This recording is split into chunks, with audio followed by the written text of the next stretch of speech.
Magandang araw sa ating lahat guys, ngayong araw na ito ipapakita ko kung paano ang paggapas at pagdapol or podziling ng tubo bago maging suka.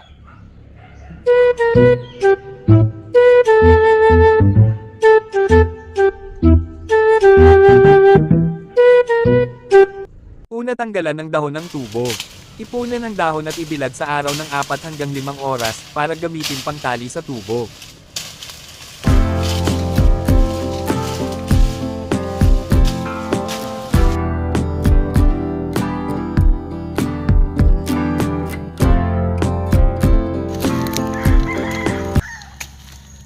Yan si Utol Uwad naggapas din.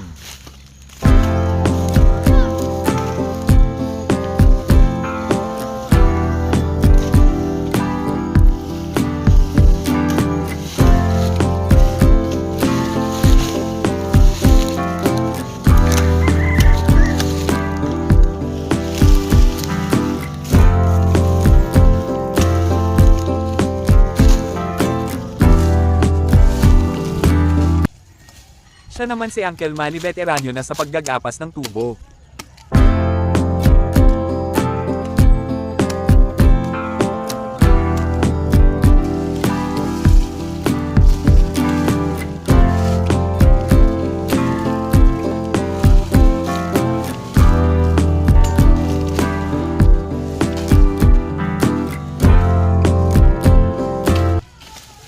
Pagkatapos magputol ng tubo, lilinisin naman ngayon, 1, 2, 3, at iipunan ng isang big kiss.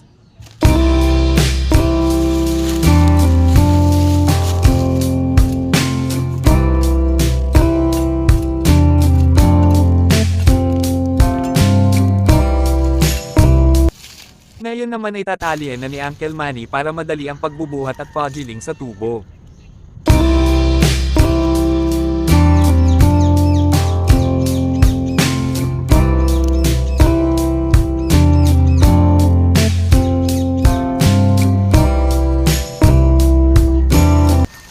Pagkatapos tol iyan ni Utol, ay iipunan niya ito ng isang kamada.